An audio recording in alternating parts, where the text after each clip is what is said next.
It's going to take some getting used to this low thing. Yeah, so just come right to that mic. Well, we made it in the end. That was 11 o'clock, 1 o'clock, wrong dates. Dear God. Do you know what, though, Tony? I went round Nicole, who works for me, a couple of days ago, and she was, handing over some work to me. And I realised, have you ever been around someone really organised that makes you realise how unorganised you are? Yeah. It was like that. But I don't think CEOs and self-employed people, entrepreneurs, are renowned for their organisational skills. Well, I think this is about self-awareness. I'm good at what I'm good at, and I know what I'm bad at, and I'm bad at being organised. How did you find that out? By being bad at things? Over the years, I've just realised that I actually need people to organise me. And that's the issue, isn't it? It's also your strength, though, right? I guess, because you get to, by finding out what you're not good at, you get to focus on what you are. I guess so. Yeah. Isn't that always what these self-help books tell you in business? They say, eliminate the things that you don't value and you're not good at, so that you do the one key task every day. I'm the wrong person to talk about self-help books because I don't read them. I was thinking about this the other day because I know you're quite into them. But I also, I was listening to one of your podcasts where you were talking about reading self-help books isn't the answer, really. It's a bit like reading a book about running but not running. Sure.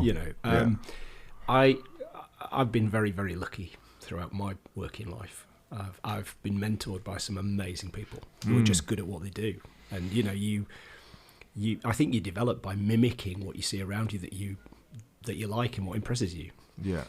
And by eliminating the stuff that you realise is not aligned with your values or isn't what you want to do.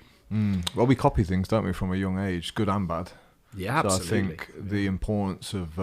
I do agree with the reading kind of statement that I think it proved more value when I was young because I didn't know where to get good information or content from. So to get it from books was really helpful. But then they always say when you hit around 40, if you've read 20 or 30 self-help books, you've read enough. You don't need any more.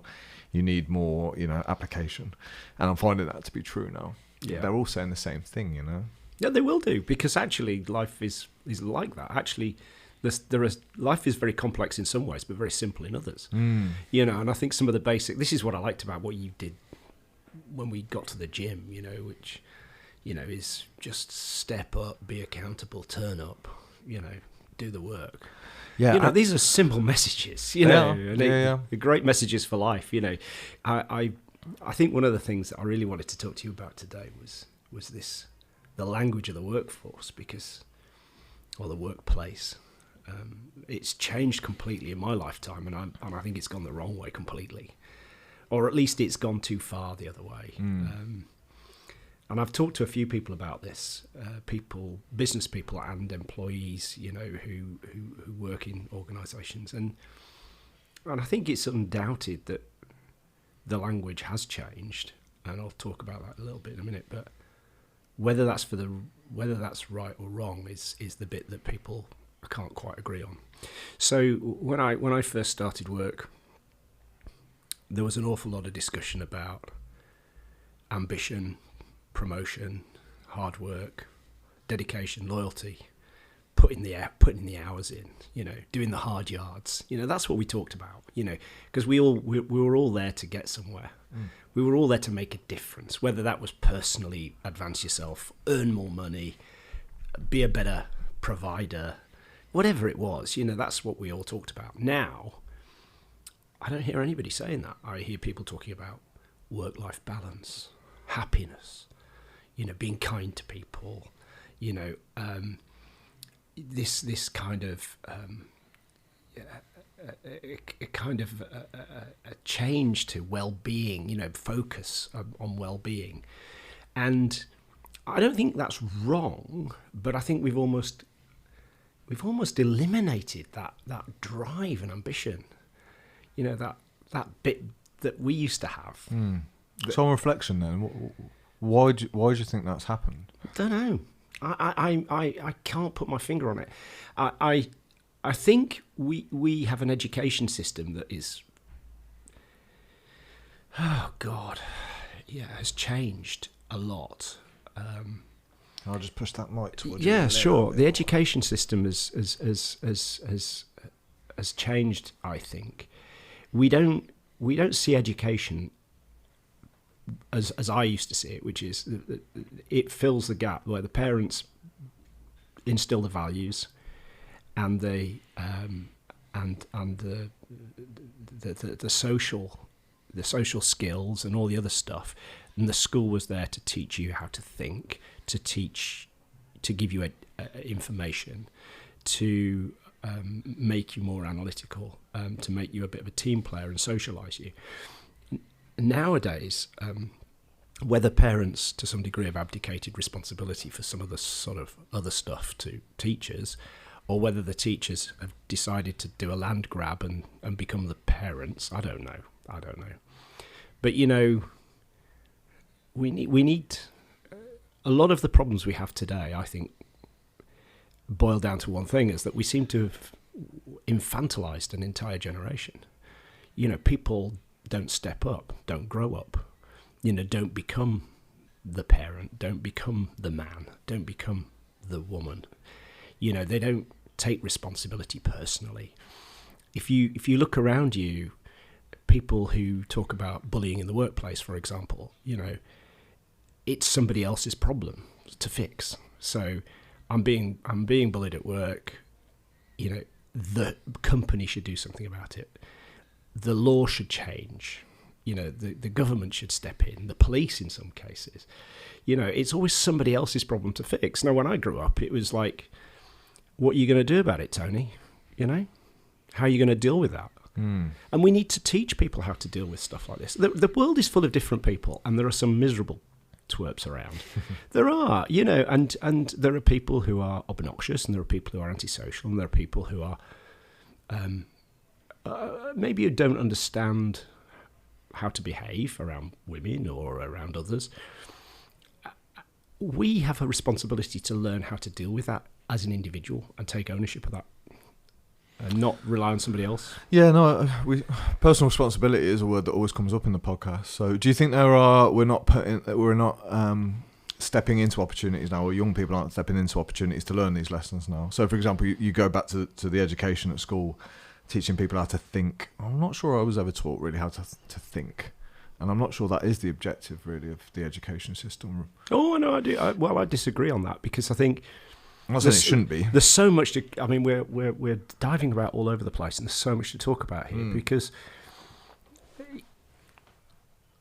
the bit about how to think we can cover off fairly quickly. Well, for me, and that is, the media has very much changed in the last 30, 40 years.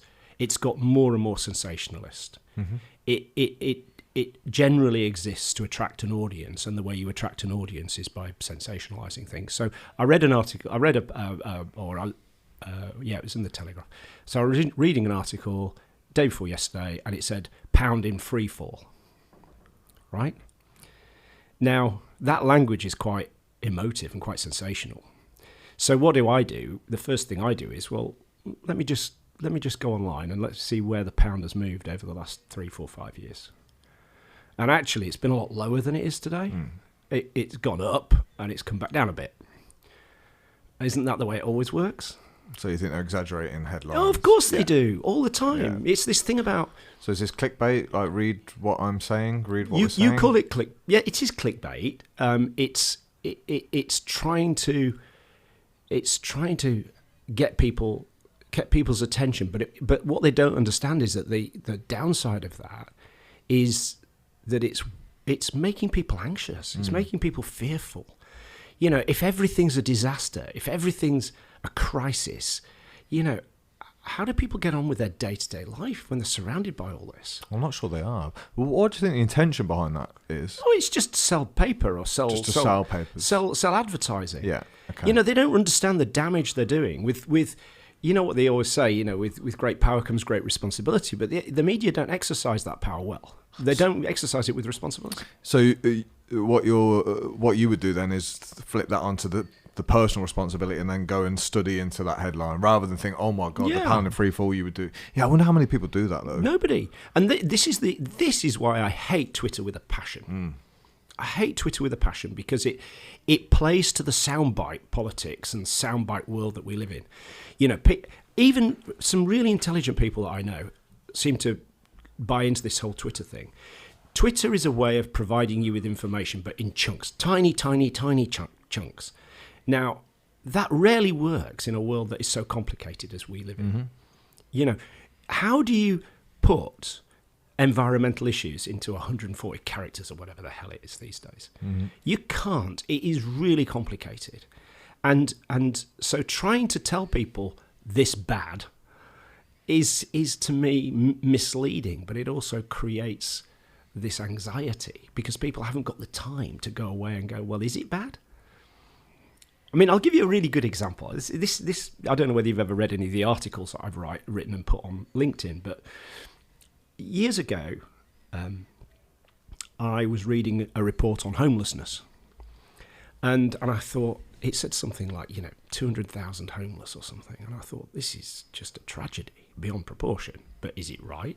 So I went and I dug into the report, and actually, what it was saying was that there were, of what I would call homeless, something like 4,500 people sleeping rough without a roof over their heads. So that's homeless, right? Sleeping on the streets. Sleeping on the streets, rough sleeping, as they call it. The rest of them that they were categorising as homeless were people who were in local authority funded housing. So these are or people hotels right. or whatever. So they can't afford to accommodate themselves, and therefore government stepping in and place housing. So I was thinking about this, and I thought, something. I've listened to lots of programs actually, by the way, as well, and around that time particularly about charitable workers who are going around and talking to rough sleepers and trying to help them and find them a route into accommodation. And many of them have got drug and mental health problems and didn't want any assistance. Yeah. Basically, they were quite violent when they were approached. Yeah. So you're never going to get this to zero. Let's just get that straight. But when you actually start looking at the numbers, I thought, you know what, actually, for a first world country with a population that we have, that is a biggish number, but it's actually not a bad number. And the fact that we've managed to find accommodation for 200,000 people that hadn't got a home is actually a pretty good result. You'll never hear about that, though, will you? Of course you don't. That is the unfortunate side of media. Well, there's good things happening, right? We do good things for people. We do some amazingly good things. I mean, but if your shelter and your entire existence is about raising money because of homelessness, of course, you're going to ramp this up because that's how you get people to put their hand in their pocket. Yeah, I understand. Yeah, it kind of. That's the thing. It kind of works. Same as clickbait. It kind of works, but in the wrong way, because it leaves you with the impression that this is a terrible country with thousands of people literally, littering the streets. I think there was something. Is it 800 people or something rough sleeping in London, and 200 people in Coventry or whatever it is? These are sorts of numbers. And you think, well, they're not great, but by the same token, if drug abuse is getting worse and if mental health isn't being dealt with, then actually we shouldn't be ploughing money necessarily into the homelessness problem. We should be pumping money into the mental health issue and then trying to head it off at the pass. Makes sense. So the article that I dived into was by Daniel Hannan from The Telegraph. It says, Britain is now a poor nation. On average, living standards are lower than those in least affluent states. So apparently, if we were put into the American country, we would be like the 50th worst performing state. By what measure, then? Well, yeah, he's just referring to things like, a nurse, for example, in Mississippi, which is, again, they class it as 50th in the state order. I don't quite know what qualifies it to be there. But they take home 41,000. Here it's 30,000. Yeah, and you can look at cost of living and stuff. But this is just pulled from, the article from that Telegraph. So it's like Slovenia now overtaking this in terms of productivity. Productivity, they say, is meaning we generate less stuff. And the calculation of productivity is an interesting one as well. But I totally agree. I think one of the biggest problems that we face as a nation is productivity. And I think that I'm being contentious now, but I think we've got fat and lazy, and we've forgotten about the basics of real graft. And there are a lot of countries that have had it tough in recent years that really get how graft is necessary. Yep. And it's like a phase that we're going through. There's too many people who are quite entitled. I can't talk about specifics because of the nature of the podcast, but I've come across situations where young kids who started into employment have complained that whilst in their first few weeks or whatever, people have been pointing out mistakes with their work. Mm-hmm. Well, how the hell do you learn if you're not allowed to point out mistakes in people's work? It's not, that's a fundamental. And if you join a company thinking that people have got to be nice to you and maybe give you a trophy at the end of it, whether or not you were any good, because that's what happened at school, then you're never going to get anywhere. And as a nation, we're not going to get anywhere. There's a great story. This was one of these formative moments in my life when I was an accountant, an auditor, and I worked for KPMG. And there was a red-headed, bearded manager of the department, Brian Warren, who was an amazing guy, lovely guy actually, but he was tough as nails, And I thought I was due an increase, so I went in to see him, and I said, Brian, Mr. Warren or whatever it called him back in the day, I think it's about time I had an increase.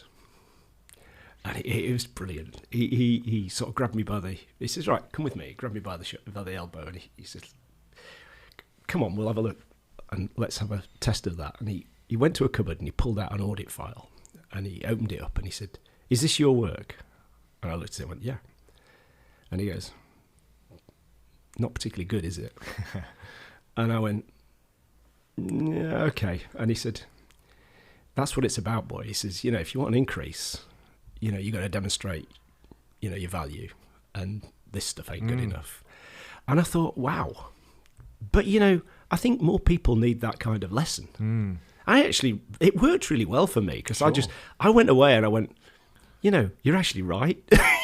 Why do you think there's pushback on that? Why do you think it's deemed controversial now to say something like that? Because we're also worried about being kind to people and nice to people. And the difference is that being kind to people doesn't always mean being really nice to people. Being kind might be actually pointing out somebody's failings. Yeah.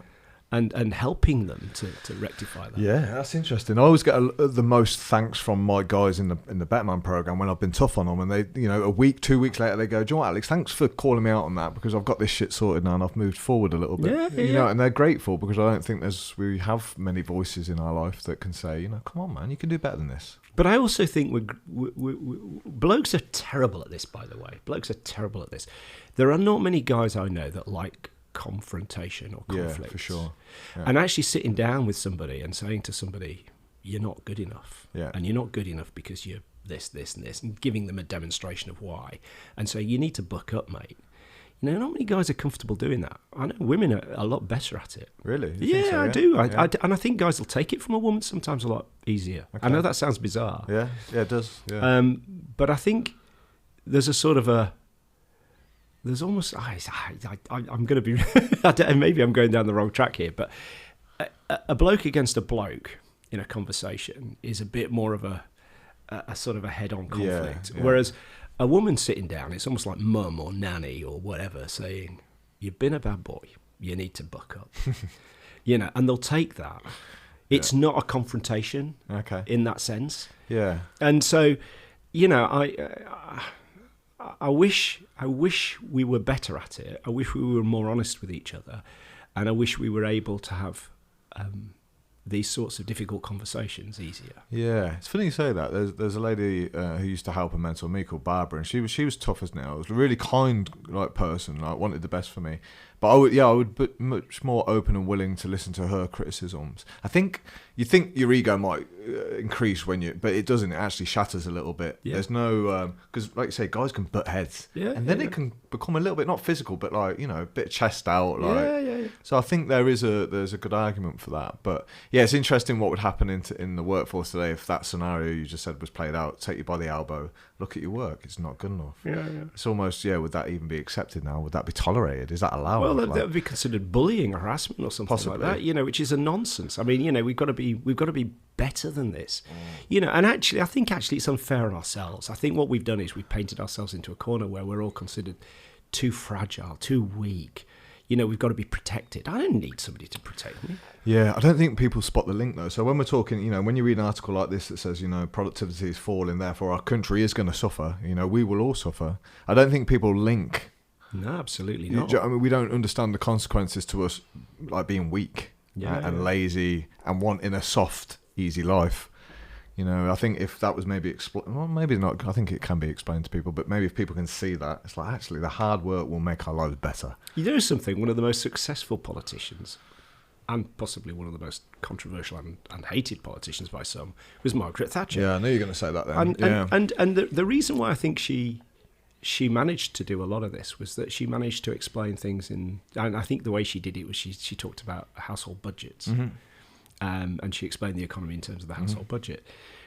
I think sometimes not sometimes, a lot of what the government deals with is really complicated, really complicated. I think it's often beyond the wit of the civil service and government as well, a lot of it. But you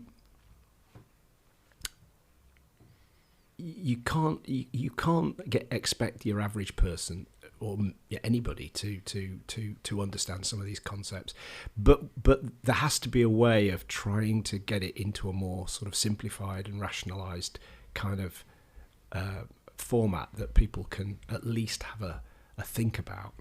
I mean, the environment is a really tricky one, because there's so many voices saying so many things, and I'm not a climatologist.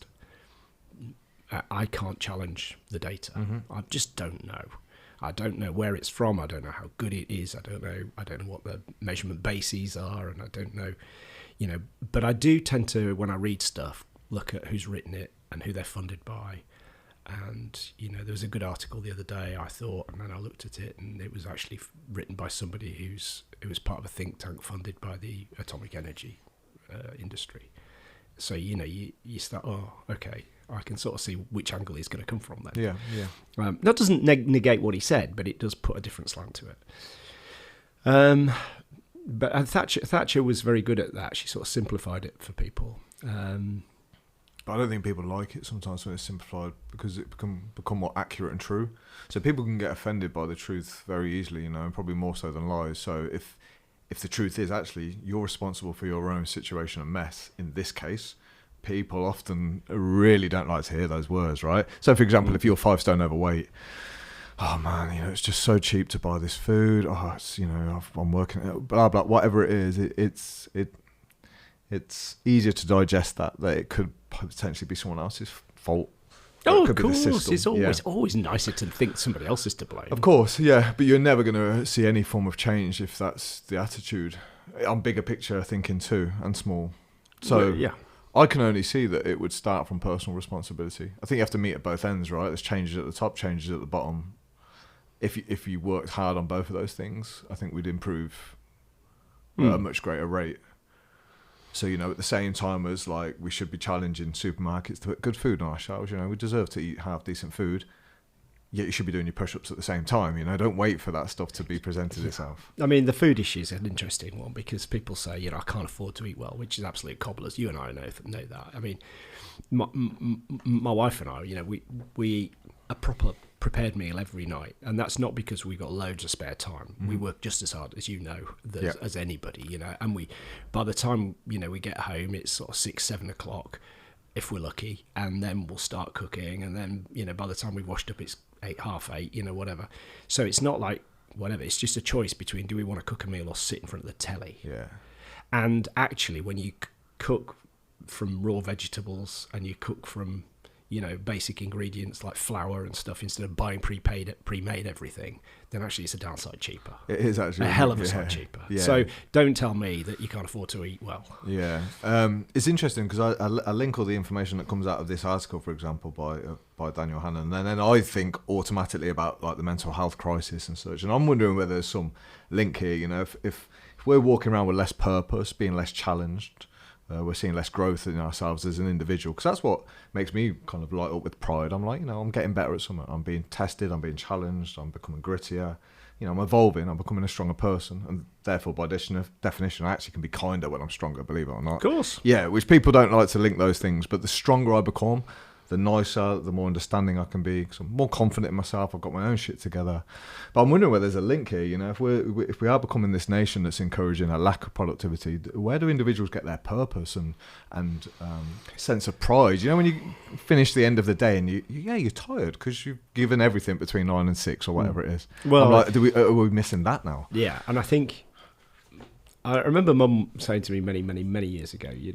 When I was a kid, don't matter what you do in life, you should be the best at it. If you're sweeping the streets, you have the cleanest streets. Take pride in something. Do the right job. And I have that view. I want to do what I do well, and I take no pride in doing things badly. And I think that's where you start. You've got to start to.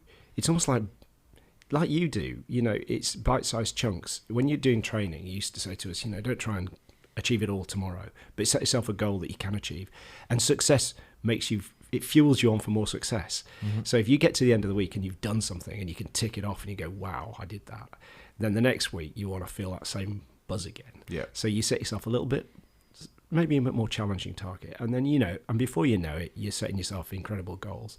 Having achieved that confidence that you are a person who can do things, like you say, makes you a better person, because when you're down, when you're low, when you're feeling vulnerable and feeling inadequate, most people are not good people to other people. Mm. When you paint it into a corner, you snarl, and you snap.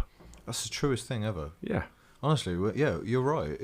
You can't fill from an empty cup. It's that old cliche, right? It's so true. And if any guy is like, if you're in your 20s, 30s, 40s, whatever, and you feel like you've maybe lost that sense of work rate, pride, I'd encourage anyone to start in the gym. I think for it's the blueprint for life for me, or it's at least how I've done it. Mm-hmm. Won't be everyone's. Listen, for you, it's the gym. Yeah.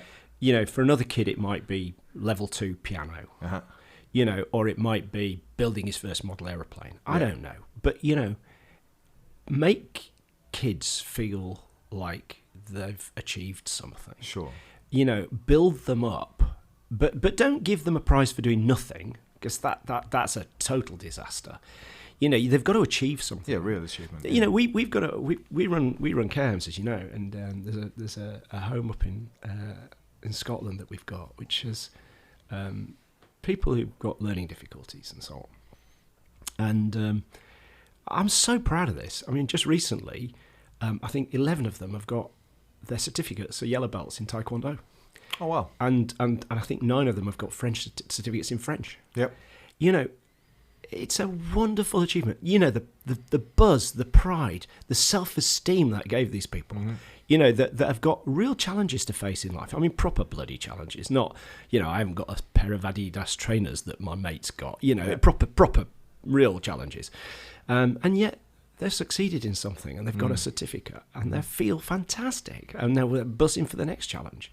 That's how you do it. Yeah, the martial arts world has stayed true. I hope it stays like that, where they grade you, and if you're not good enough, you don't get the belt. Yeah. And you can either then go home and cry and never return, or you can come back and try and improve. Yeah. But it's more value when you get the belt then. The problem is there's no value in something if it's easy. No. That's what I love about getting in good physical shape. Like, if you look at a guy who's in great shape, you kind of know he's disciplined, he's worked hard for that result, and there's value in it. That's why other guys look at men in shape and go, I'd love to be in good shape. Because it's been worked for, it's merited. Yeah. And you can look around at life like that. And that's what I mean. It's really simple. You can take that and go, okay, well, I can apply that into any area of my life. I must work hard for it to be valuable to me. Mm-hmm. If it's given to me, there's no value. Yeah. So it's worrying that we promote and reward not so good behaviours in our country. Yeah, and because you will get what you reward. You will, You'll and get more of it. It doesn't always come in the way that you think, and it doesn't always come immediately. But you've got to stick with it sometimes. But I'll tell you now that if you go out and really achieve something, it has far more merit than getting 1,500 likes on a bloody Instagram post about the fact that you've got a new pair of trainers. Seriously. I can't stand social media, by the way. I really got off it. It's one of my biggest struggles. I didn't last long on LinkedIn at all. I can't do that one. I prefer LinkedIn to Facebook, but I can see more value in LinkedIn. I just really get frustrated and bored on it. If it weren't for the business, I think, I know I would come off it all entirely. Yeah. I can see the detriment it has to my own mental health for sure. Well, I think kids today, I mean, I first of all, I find it bizarre that we, as a country, think it's normal that kids should go around photographing themselves constantly. Yeah. Pouting and looking up and all this sort of shit. It's just rubbish. I mean, it's vanity, it's narcissism, it's so shallow and horrible. It's beyond belief, and yet we all think it's normal for people to wander around with a selfie stick taking pictures of themselves. That I find bizarre. But I also think the biggest problem with social media is that it's a curated stream of information and people don't get it.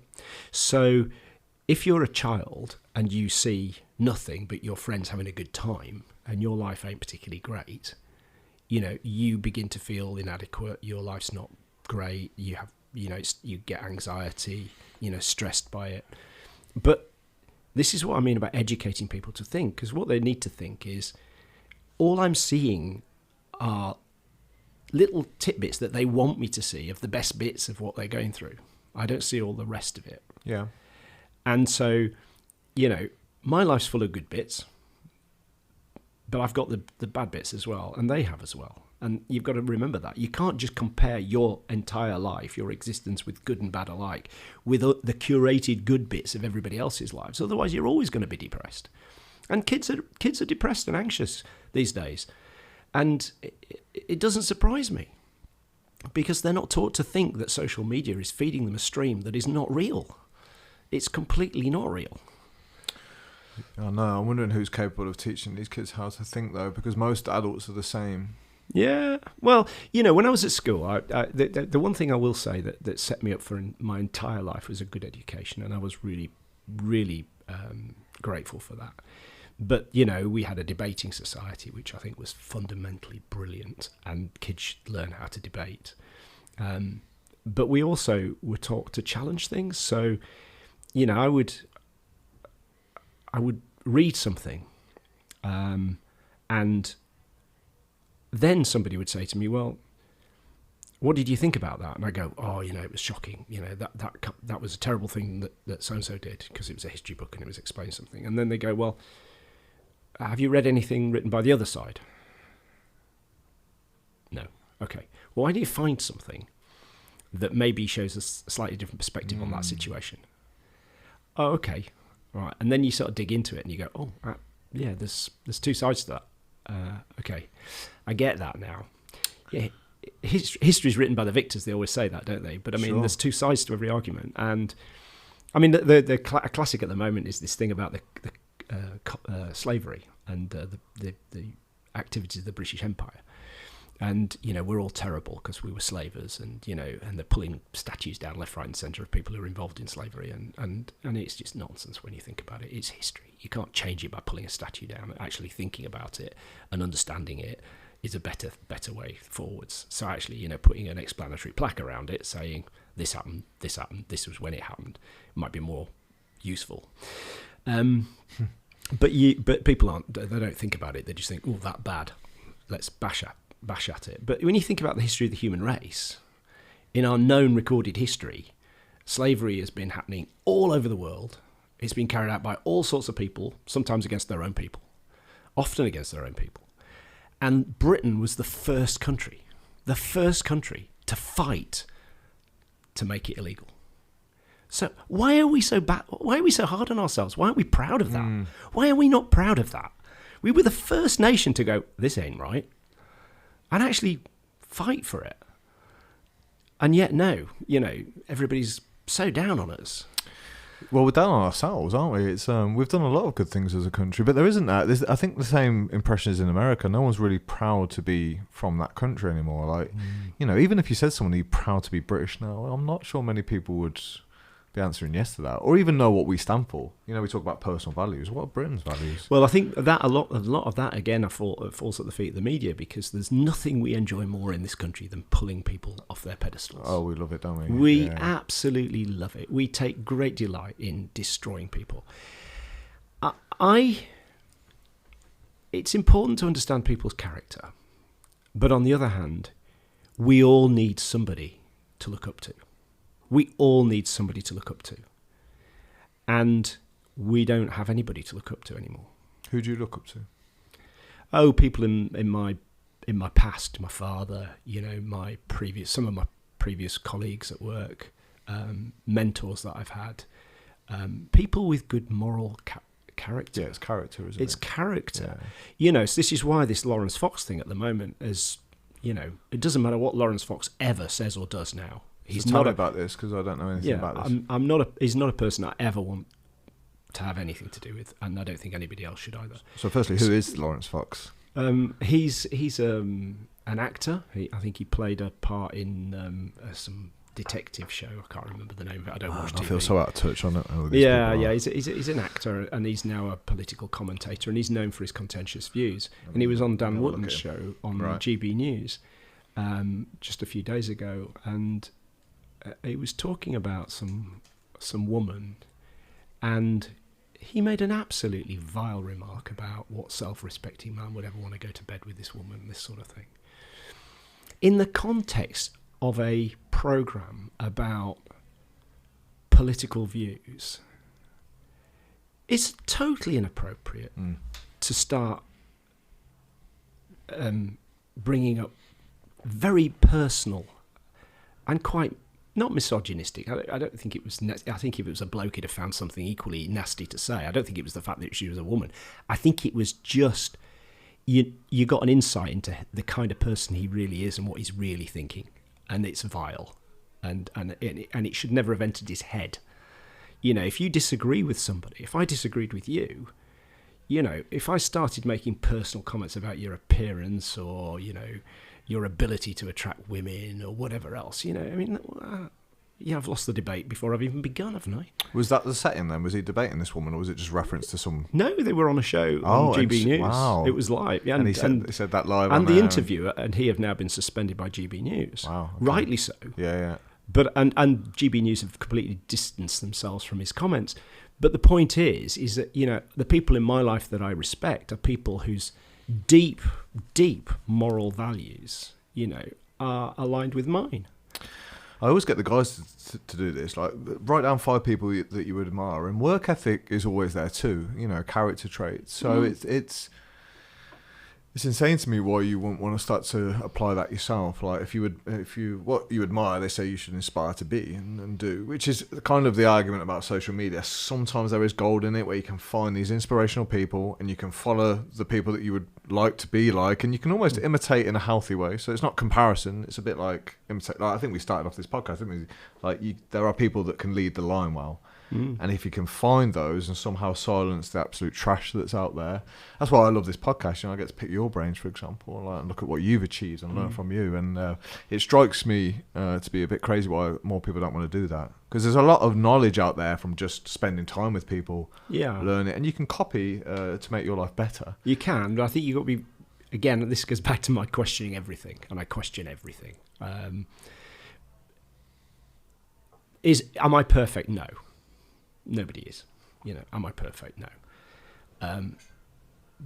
But do I try and live my life to a set of standards that I believe are aspirational? Yes. I do try. I get cross like everybody else, and I swear at people on the radio and all that sort of stuff. But, if I met somebody face to face whose views I really didn't agree with, I could sit and have a debate about that, hopefully, without getting personal or nasty or anything else. And we could have I could try and understand that point of view. I might not get to it, but I would try to. But if they were deep down just nasty people with different values to me, then I'm not interested. I'm just not interested. That's all any man should do, though, try and improve himself. Like, goals are great, and they can be part of the catalyst to why you would improve yourself. But I think before we goal chase, we should have a look in the mirror at ourselves and our We should, characteristics. but I think what you should do is as well. Is I think if you're, and let's talk about men. I think as a man,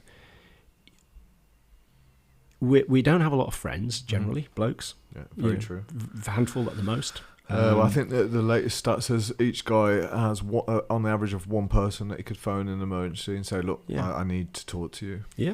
One person. It used to be 30 years ago. Yeah. It's definitely shrunk, and despite the fact that our number of Facebook friends has gone up by 5 million, we're more connected, right? Yeah, we're more connected, but less connected in some ways. But I think we don't have a lot of friends generally. We have a lot of acquaintances. And if I had any advice to anybody, I'd say distance yourself from those people whose values you would question. Because I think they're the bad influence on you and the reflection on you. I think there's an expression about judging people by the company they keep. Mm-hmm. That is important.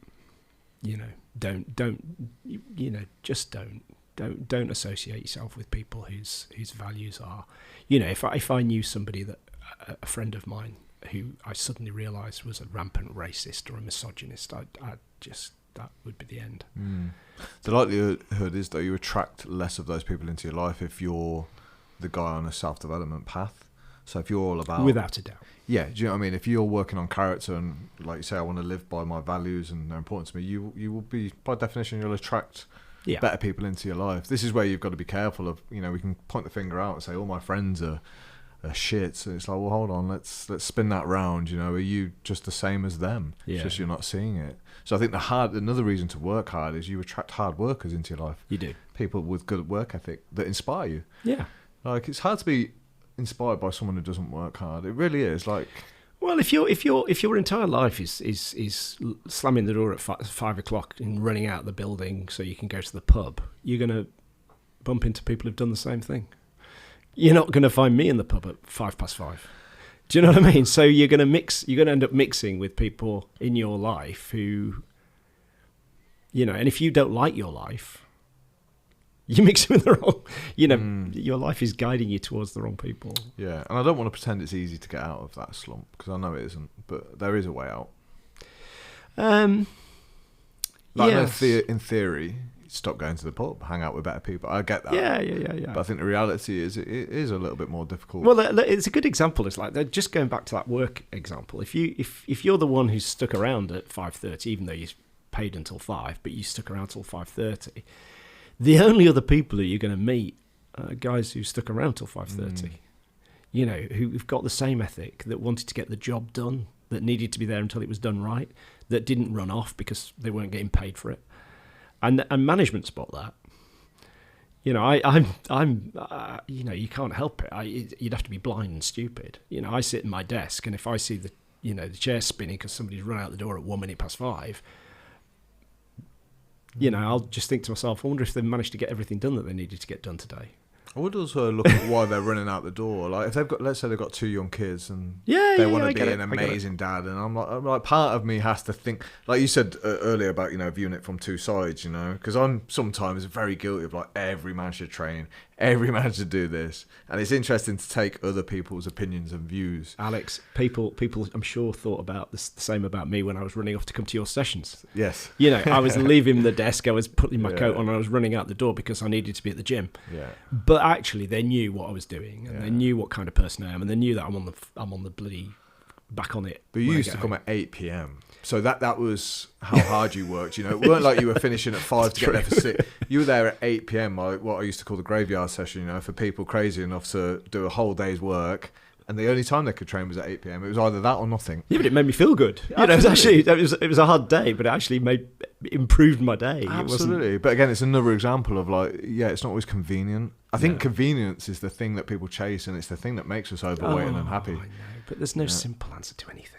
No. But I had a conversation with a guy the other day. He was like, it's inconvenient to make my own food. I'm like, yeah, it is. It's convenient to buy ready meals, and that's why you're 3 stone overweight. Because everything is convenient. Yeah, but what he's not quite tuned into is the fact that putting in the extra hours to make your own food and knowing what you're doing is giving you the edge and improving your health and making you generally fitter is part of why you feel good about it, because you put that effort in. Absolutely. It's, if it was dead simple. Absolutely. Yeah, I know. I know, but sometimes this needs selling to people. Yeah, I know. People don't understand the value of hard work. And I can see why, because sometimes you can get what you think you want in life and you don't have to work that hard. This is the danger of what we started the podcast out with. If it's not encouraged. Yeah, but this is all entropy, isn't it? It's just life is entropy. Everything gradually just disintegrates and falls apart. But as my life has gone past, standards in many things have deteriorated beyond belief, and it's easier to let standards slip than it is to maintain them. I shake my head. I'm not a prude. Anybody who knows me knows I'm not a prude by any stretch of the imagination. But I can't stand to see gratuitous nudity on telly just for entertainment. I don't, really. And I'm not even sure from an actor's and actress's point of view, or even a member of the public's in some of these reality programs, what self-respecting person would doff off on TV, national TV, just for a moment of fame. I mean, it's just, to me, it's just, that shows how little you value yourself. I think 10, 15 years ago, I'd been like, Tony, shut up. You just sound like an old guy. Now I'm exactly saying the same things. Yeah. I'm catching myself saying the same things, like people watching like Love Island and stuff. I'm like, are you for seriously? real? Yeah. No. And it's also in dress and in behaviour, so... I get this whole idea, isn't it wonderful? We're such a free society, we can do what we like, so we can go to any restaurant we want in ragged jeans, and this sort of stuff. Well, that's fine. But actually, really, I think when people have actually made an effort to dress up and look sharp and put a tie on and, really done it, guys look amazing, I think, in a sharp suit, really do. I think guys in a pair of jeans, Yeah, well, have you ever seen Jordan Peterson in anything but a nice sharp suit? Yeah. He looks good, doesn't he? But he's got some self-respect, yeah, and that's the difference. Yeah. I mean, it's all right people saying to me, footballers, it starts with people like footballers and pop stars, they've got so much bloody money they can do what they want. So the restaurant ain't going to kick you out if you're whoever. I don't even know any footballers. Peter Crouch. Yeah. They're not going to kick him. So let me give you a better one. Let's go with Mbappe. Because I think he earns $1 million a week. Now. Right, $1 million a week. The restaurant's not going to throw you out if they think he's gracing your door. They'll let him in anything. If he went in a mankini, they'd let him in. But the standards you accept today are the best standards you can expect tomorrow. And, that means that everybody from that day on can come into your restaurant dressed exactly how they want. And, suddenly what used to be the hangout place for the smart set, becomes any other bloody restaurant, Yeah. And, for me, I'd be turning around to Mbappe or whatever his name is and saying, yeah, I'd love you to come to our restaurant. But it's jacket and tie, mate. Nice.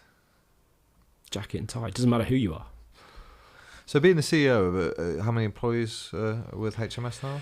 Well, I can tell you exactly because I was just announcing it today on our town hall. 105 employees in HCMS and 4 in a little company called Care Inspection UK. But we're a bit of a strange beast. So within all the homes that we manage, we've probably got somewhere in the region of 2,500 to 3,000. Wow. So a lot of people to look after, right? Yeah.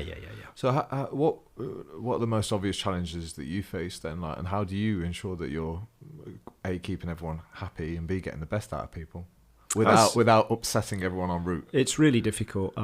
That's the hardest thing of all. Is that the hardest part of your job right now? Yeah, without a doubt. Well, there's lots of challenges, but the hardest part, I think, is keeping people motivated. And again, we run a business that runs on values, and the values are really important, and I think people enjoy working for us because they know what our values are.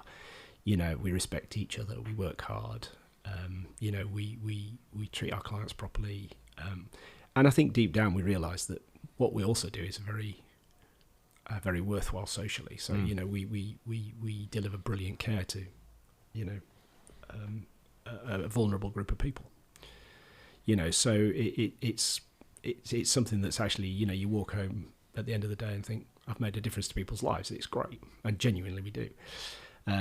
But yeah, so it's keeping that motivation. It's keeping people on track, especially now, when the world's changing and people are struggling with general stuff. The stuff in the news.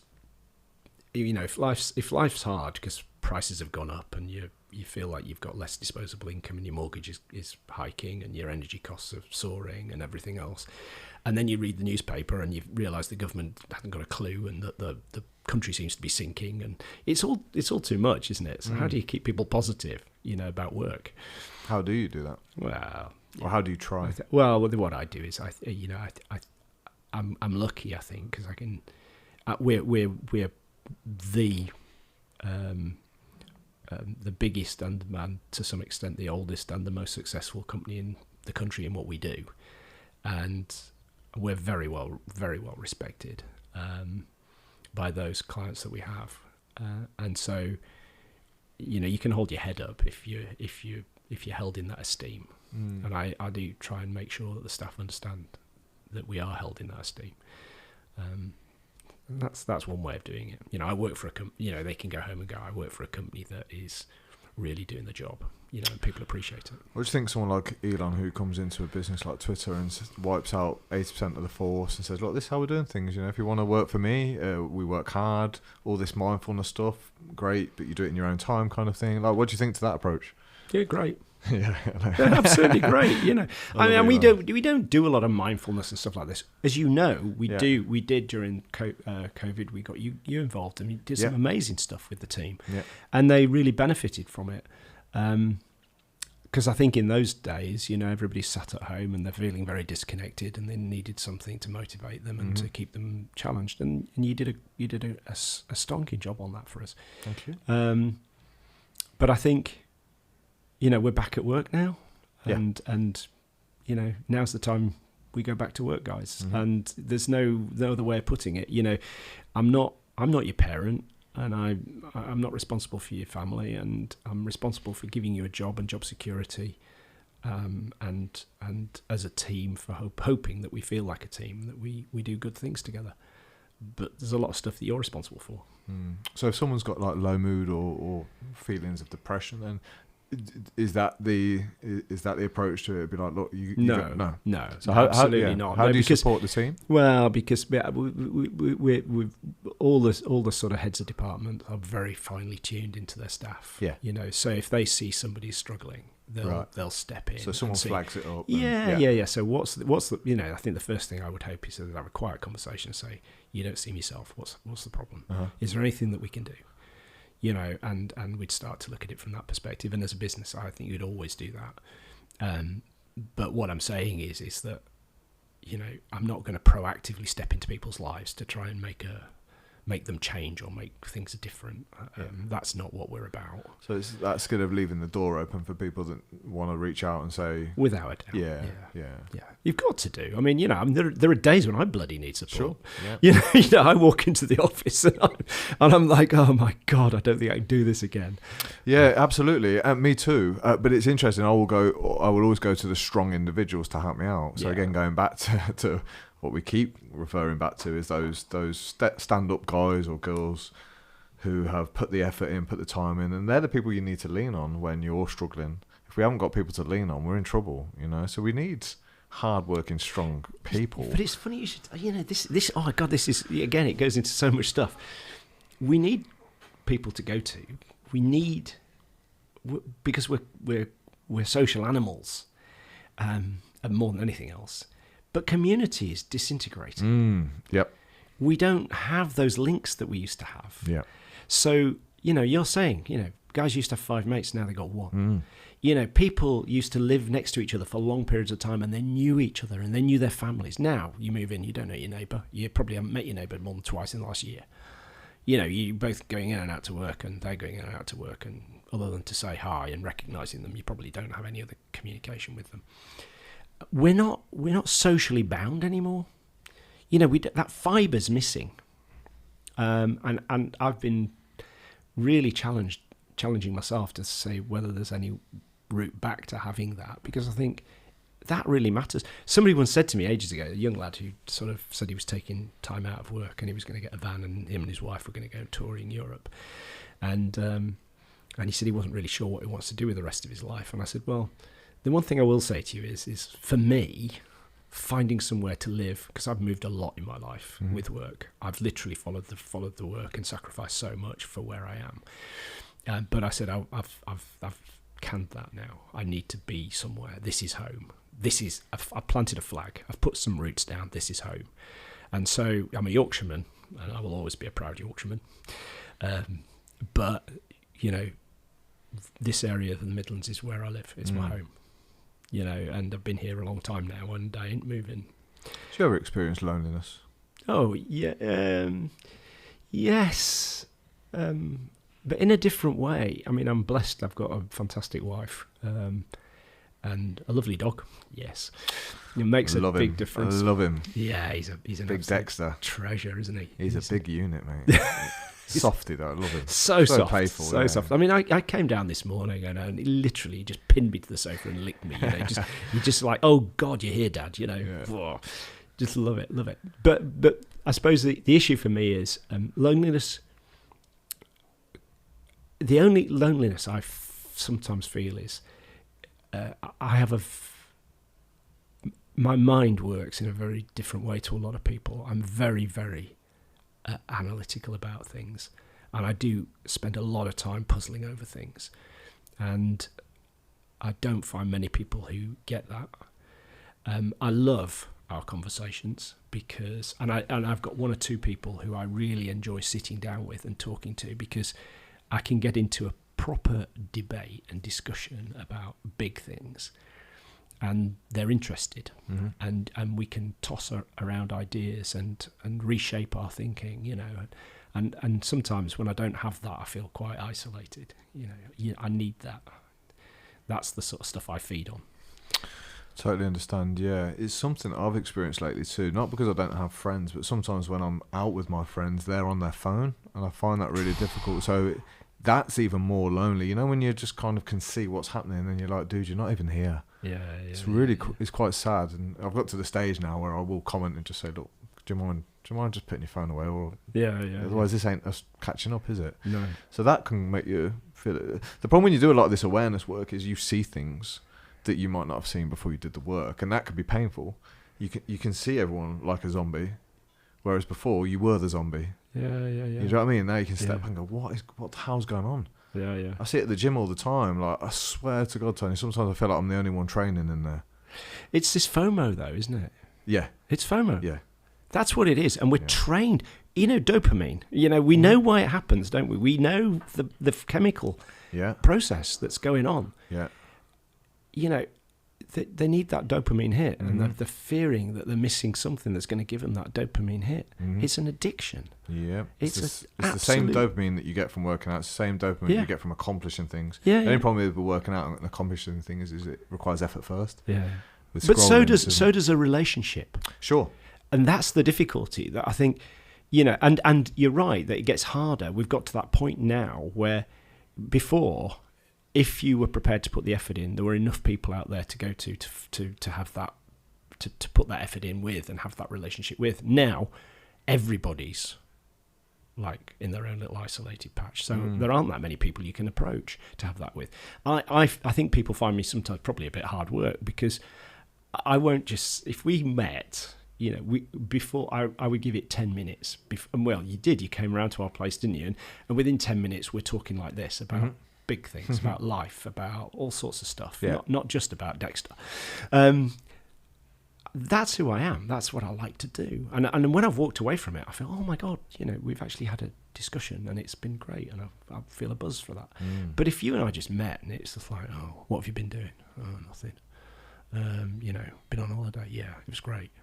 And then, you know, it's like, well, okay, that's mildly like a kind of relationship, but it's not. There's not much to it, is there? No, I think they call it small talk, don't they? Which I'm traditionally terrible at. So, yeah.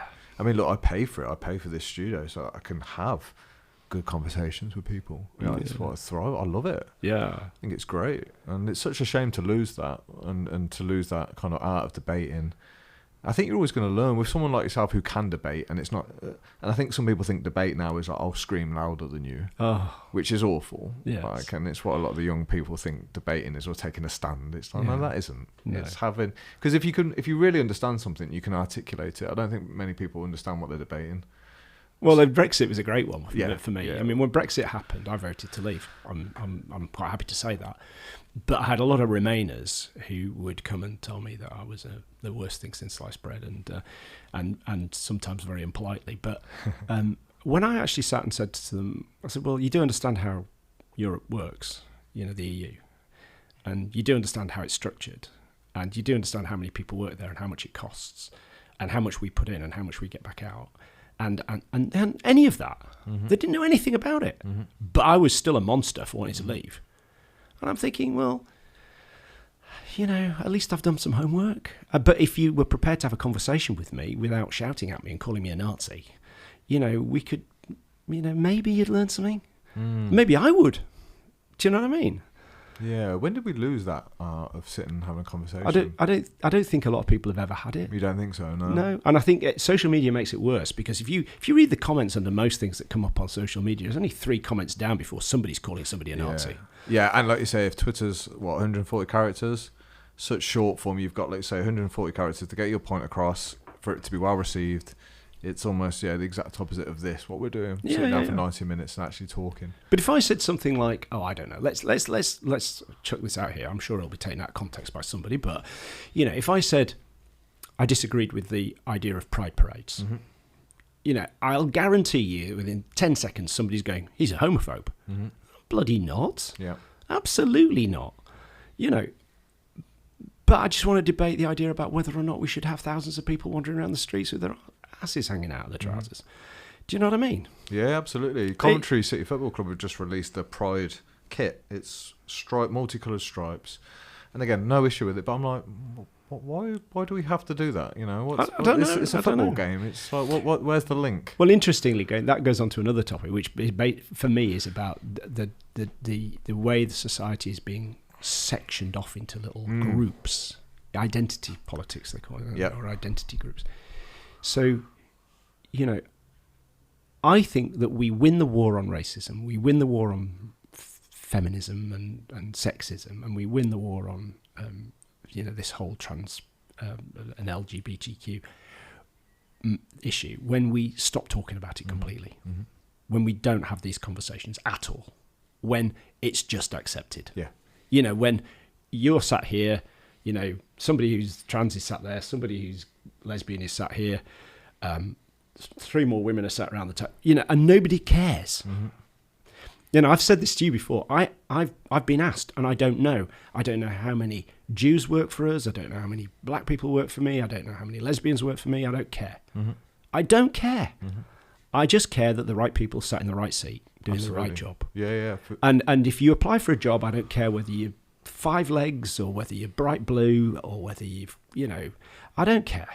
That's why I find it also ridiculous, because I don't care either. But people shouldn't confuse that. I don't care because it's an acceptance. Yeah. Of course there's total black people acceptance. in the world. Of course there's gay people in the world. We don't care. And absolutely. Yeah.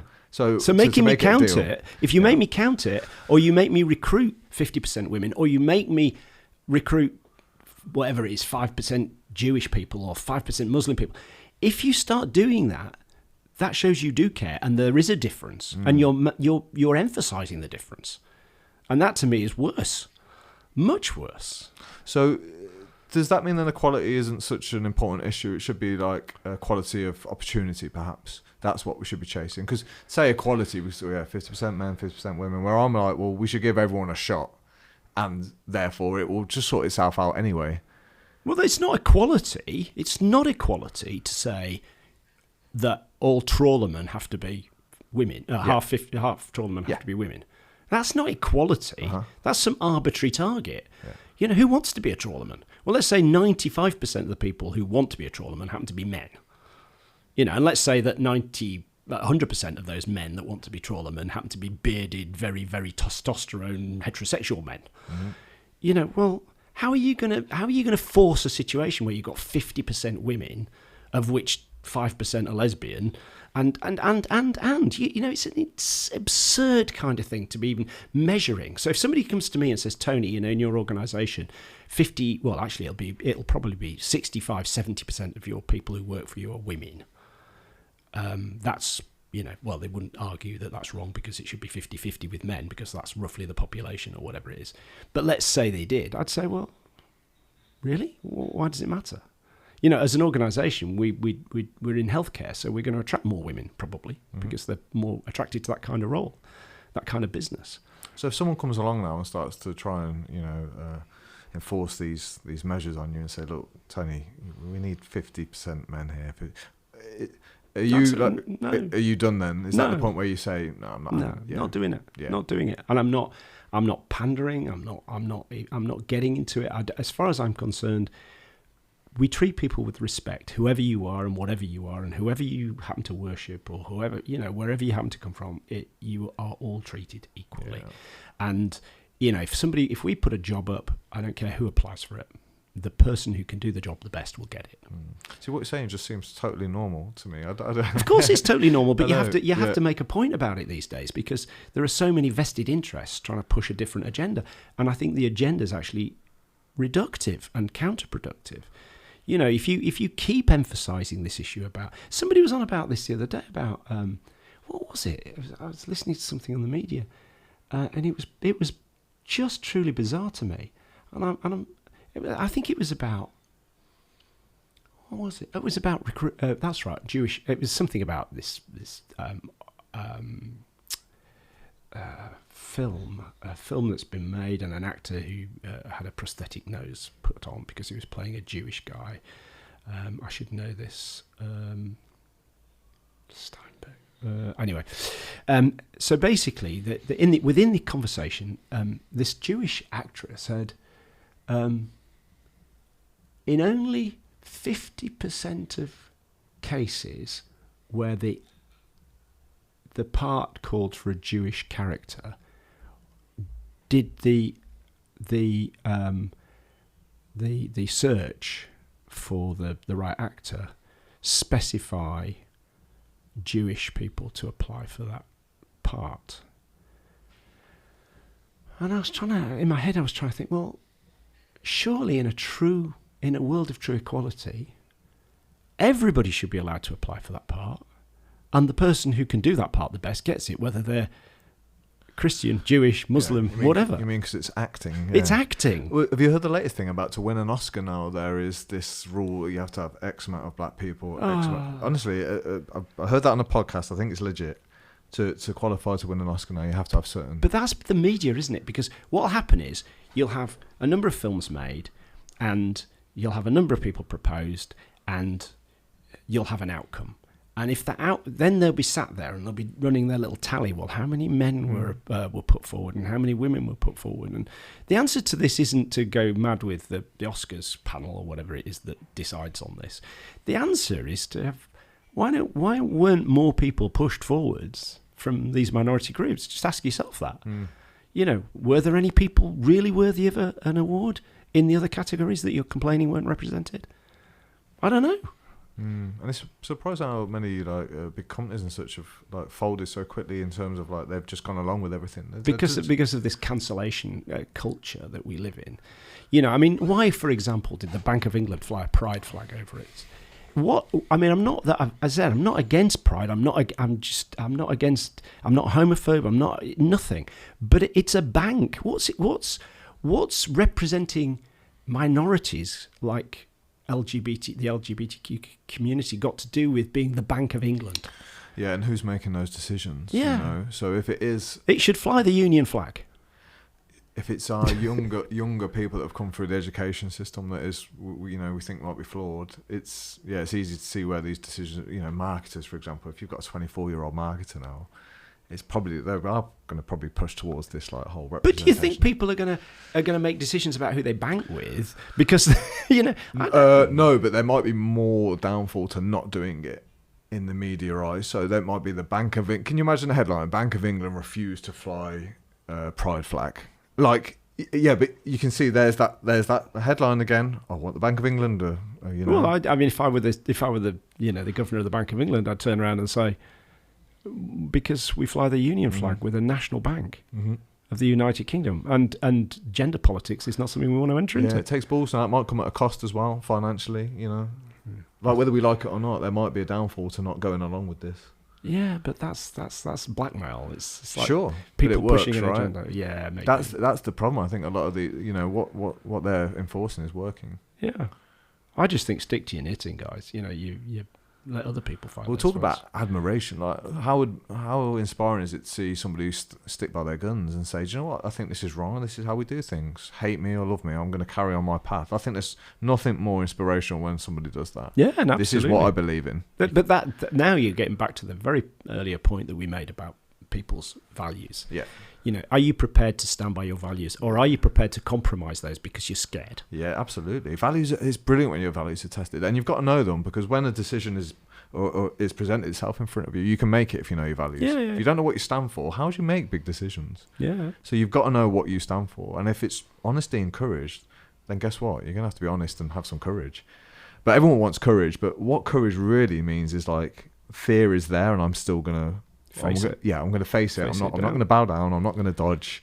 Yeah. Yeah. So yeah, if you want to be courageous, place yourself in front of things that test you and scare you. Yeah. J.K. Rowling.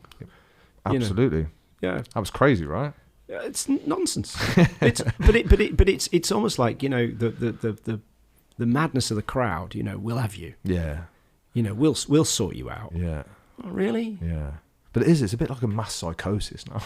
But I tell you, this is the stupidity of people who don't get free speech and the defence of free speech, which isn't about being able to be abusive or horrible and nasty. It's about the ability to say whatever you feel in a way that is, perfectly acceptable, and be challenged. Absolutely.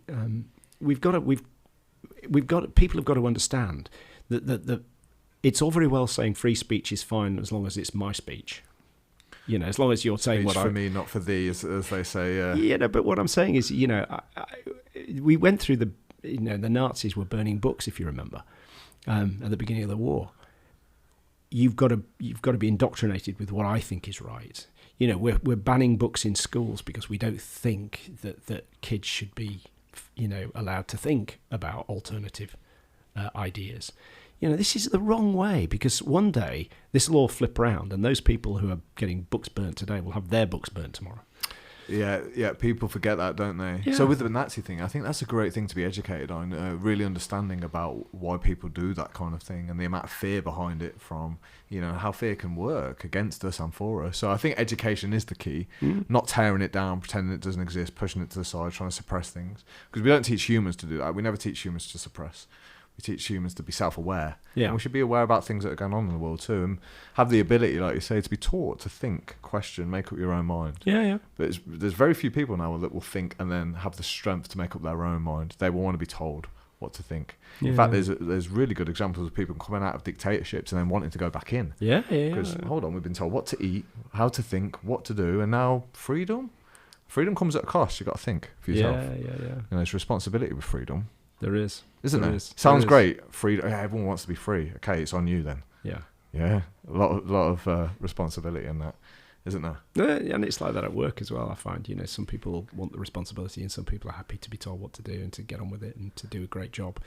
And not everybody wants that responsibility. Yeah, well, exactly. In your field of work, I would guess the people with the most freedom have the most responsibility. Oh, without a shadow. Yeah, so everything comes at a sacrifice. In fact, I did a training on this about sacrifice, suffering, and hard work. Everything good comes with it. So trying to avoid those things, you means you don't really get anything good. Well, you look for it in different ways, perhaps. I'm not a downer on people who don't want the kind of responsibility that I've always fought for. We have a big payroll every month, and that responsibility falls on my shoulders. Yeah, for sure. I've got to pay for those people. But you need some responsibility in your life, don't you? Otherwise, why'd you get out of bed? Exactly. That's what I mean about this. If you feel like you have got no responsibility, why would you? It's like kids, right? Kids are the great. Having a dog, massive responsibility. You can't lie in bed anymore all day. Do you know what I mean? Or you've got to walk that dog. Yeah. Rain or shine. Absolutely. Out there. Yeah. And sometimes it might feel like a burden. Sometimes I've got to walk Dexter, but ultimately it's the reason why you get outside and keep healthy, and it's something to do that's bigger than yourself as well. Yeah. But I think if certainly when it comes to Dexter, I know how much he loves it. So I just get a big buzz out of him going out. It doesn't matter if it's raining. He's Yeah, I don't imagine he cares either. Every day's his best ever day. Well, that's what I love about dogs, man. They don't give a shit whether you're depressed or whether you're happy. They just want that food, that love, and that walk. Yeah. That's what I loved about Benson. For all my shit, he was there every day. Beautiful dog. Oh, amazing. Beautiful amazing. Dog. I'm going to be back in the business of being a dog owner soon. Well, if you get one, and I know you've got other things on your plate, with work and stuff, but you can always drop him round at hours and you can play with Dexter. That'd be amazing. Yeah. Well, I haven't told you what I'm going to get yet. I can imagine a Ridgeback or something like that. That was on the list. Irish Wolfhound, I think, is going to be. Wolfhound? So you like horses, don't you? Yeah. They're beautiful dogs. Good. You can either let him play with Dexter or you can put him in that horse pen that you've got. Yeah, this is true. That would be good. So how do you keep positive during all these times? Because you're someone who consumes a lot of content, right? You know what's going on in the world. I think you enjoy it. You like to learn. How do you remain positive despite maybe cynicism being pushed down your neck, or what it feels like that's what you're reading, fear-mongering head titles and things like that? I can only speak for me, although I'd love to be able to give somebody some good advice on this, but I've got a bizarre sense of humour, a very, very black sense of humour sometimes, and I think that sees you through a lot. But I think deep down I'm an optimist, so, speaking to you today, makes me positive. People like you exist, and hopefully if there's somebody watches this podcast, they'll go, oh yeah, there are people out here who are walking the planet who are not horrible people, who have got values that I can share, and so that should give me hope and positivity and what have you. And there are lots of us. It's just, I think, it's the nature of the English, isn't it? That the British particularly, that the silent majority, we're all very quiet. It's only the minorities you hear. Those voices in the shouting from the fringes, but actually the vast majority of people are quite decent people. They just want to plod on with their lives. I'm glad you've said that, because I think that's important to remember. Yeah. But again, it might be something you have to search out for, because, as you've mentioned, media doesn't always do the best job of showing the best side of Britain. So it's like, okay, I might have to go and look for this, because there are some incredible people. I spent a bit of time in the Children's Hospital and just the normal NHS. Honestly, Tony, I can't explain how amazing some of those people in there are. Oh, no, yeah, come on. We've got we don't see it. What's the population at the moment? 57 million or something? Yeah, 58, 59, I think. Right, whatever, 57. Let's say it's 58 million. When you get depressed about the bad stuff that's going on in the world, start taking note of who it is, and you'll find that it's the same bloody people every time. And that 57,950,000 people out there you're not hearing from, they're the ones that actually share your values. They're decent people. They're just getting on with their day, taking the kids to school, going doing the shopping, looking after Gran. They're decent people. So it vastly outnumbers those bloody dissenting voices that you're worried about. Yeah, and another case for social media, I think that can take us away from those normal people that do heroic things day to day, these nurses and stuff, because they are incredible. They're inspirational. You see what they get paid as well, but you just see the love and care that they give. Like, I had this procedure the other week where I had a camera down my throat, and they were just, honestly, they're just the nicest, kindest people. And they were dealing with some shit when I was there as well. You've not been swallowing Lego again? No. I had this weird thing where every time I swallowed, I could feel a lump here. Oh, right, okay. So it hung around for 6 weeks. I thought, Alex, swallow your pride, go to the doctors. Because I was a bit scared, because you're like, oh, here we go. And they said, well, look, we don't know, so we'll have to get a camera down there. And here's me thinking it would just be like a tiny camera head, and they just pop it down here. But it was right down to the base of the stomach. Ooh. Yeah, and they put this gag thing on you with a hole on, and you're wanting, to gag. You are gagging. Yeah. But there's one nurse there stroking my hair. Yeah, you haven't got any. Yeah, it's just like comforting me. There's another nurse. So he wasn't on your head then, holding my legs, making sure I'm not moving about. And then there's a doctor with a camera. And I just thought, this is their job. Yeah. And they're all day, every day, dealing with sick people. Yeah. It just gives you, I think perspective is the key word I'm thinking of. Of course, and doing it, like you said, an amazing job.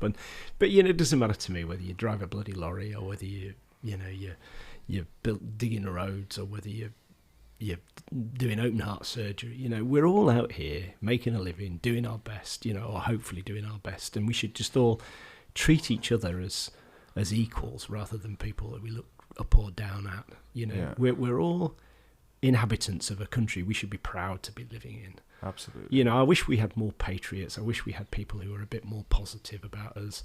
And I wish we had a media that just shut the hell up, you know, and stopped showing us the blackest side of everything. Mm-hmm. It does my head in. Yeah. So that would be my one bloody lasting piece of advice to anybody is stop watching the bloody news. And that's what I like about your LinkedIn as well. You do try and share some good stuff that's happening out there. Yeah. Some of the stuff you post out is pretty cool. You have some like 100-year-old people in your care homes sitting there celebrating. It's just really nice to see that nice stuff. It's great. It's great. Is good. But I also, I hope that some, you know, if there's some news, I might try and do this a bit more often actually, which is, you know, when I see stuff in the media that is really depressing, is actually be a bit more, put a positive slant on it. Well, that's my kind of like traditional better man question for you. It's like, what do you need to work on in order to become what you would call a better man? What do I need to work on? Yeah. What do I need to work on to become a better man? Well, at the moment, I need to get back into physical shape. Well, no, just the man that can help you with that. Yeah, no, and we will do that. We will do that. We know we will. But I just, you know, that's a time issue. That's it. Priorities at the moment are just everywhere. And I think, I don't know. I mean, I could do with spending probably a little bit more time, you know, focusing in on stuff. Research, stuff I used to really enjoy doing. You know, doing a bit of research and just trying to get into understanding some of the bigger problems. I've been trying to do that at work, talking to peers in the industry about how we can move social care forwards. That's the sort of thing I want to do, and obviously a bit more time on family, you know, because I've always prioritised work above everything, and I haven't had a lot of time for family. And actually, one of my cousins is at the moment, he's got brain tumour and he's not well at all, and I need to get over and see him. You know, I need to invest some time in the family. So I hope you don't mind me saying this. As you're approaching 60 years of age, is your perspective on life shifted or starting to shift? You know, in terms of what's important. Not really. I think physically, I need to get fitter, and I need to stay fitter, because the one thing I've noticed is my energy levels are dropping as I get older. The thing that makes me smile is you still train like a 21-year-old. You still got the enthusiasm of a 21-year-old and the work rate of one. So I'm just going to have to make sure that we don't kill you. Yeah. Well, this is... You will go. You're like Dexter. You'd probably run till you drop, right? I went on holiday, and there's a Greek guy. I do a lot of wake foiling, wake skating, that sort of thing, being dragged behind a boat. And the Greek boat driver said to the guys in the boat, you know, what on earth does he eat? Where does he get this energy from? Yeah. You know, because one day I was dragged around for an hour. Yeah. You know, which is unheard of, really. I can believe it. And it just kept getting back on the board, and he kept saying, "Do you want to stop?" And I go, "Not at all. You know, I just want to keep going." But you know, yes, I've got an enthusiasm and a passion, and I've thankfully still got some energy. But I do find out when you get to the end of the day, I'm like, dead. I was actually, for the first time I can't remember, I was in bed at 9:15 last night. Wow. Which has never happened. For me, Tone. That is. It's standard? Yeah, I go to bed about 9 p.m. Oh my God. If I could change anything about myself, it would be to have more natural energy. Yeah. Here's a big compliment for you, though. Obviously, I think how you do one thing is usually how you do everything. Yeah. So when you started training with me and your work rate was phenomenal, through the roof, it kind of like gave me an insight into why you've been so successful in business too. I think you can tell a lot. Not only did you work hard, but you encouraged the other people in the room to get the best out of themselves, which was really nice. You know, when you got 6 guys and it's not just about you, it's about you and your teammate, Ghost. Yeah, getting the best out of him, getting the best. And I love that. But you always did have that unusually high work rate that's quite rare. That's why I loved what you do. I like group training, but much better than individual training. Yeah, you know, because to me it's about a commitment to the group. You know, and pulling people along. Wow, what a great thing to do. You know, just pulling people along with you. You know, it's fun. and getting pushed. Yeah, you know, I turn up because I don't want to let FONs down. And Fonz will turn up, hopefully, because I'm turning up, and we just train together, and, we might not be at the same place, but it doesn't matter. You just change the weights. No, what is in the same place is the effort and the commitment and the enjoyment. The ability is just a side note. You come and do your best. But I remember sessions where you were lying flat on your back at the end, kind of like you could sense like the feeling of like it done you good, all that stress that you'd have throughout the day. It's kind of like you just released it all then. Do you remember the battle ropes? Of course I do. I used to go nuts. Yeah, I was worried about my battle ropes, like you. I do. I've got a photograph somewhere on my phone of me. Absolutely, nothing left. Great times. I do miss them actually. I do miss them. Yeah. Well, you get back to it. There's a lot of people waiting. It's a possibility. It's a possibility. And I haven't found anything yet that's so direct to get the best out of people. Yeah. So like I say, you spend an hour with me, I kind of just have that inner confidence now I can get the best out of you. Yeah. More than what you could do so on your own. And you're going to leave stronger and fitter and healthier. I just can't find anything else that you can do that in an hour. That's why I love the gym. Yeah. I mean, you can chisel out a good mindset in that place. You can. I feel like we just touched the surface on some of this stuff today. Like we could have gone off and I do this, by the way, I go tangents and stuff. No, it's great. It's great. Loved it. Good. I could carry on for a day, really. I felt like I needed my brain today because I knew you were going to bring some smart conversation to the table. So hopefully I did all right. Lots to think about. Mate, thank you. Awesome. Appreciate your time. I know you're a busy man. I'm sure you've got shit to do now, right? Yeah. I don't know even what time it is. I've got a 3 o'clock. Oh, there you go. So there you go. Perfect timing. Well done. Tony, nice one.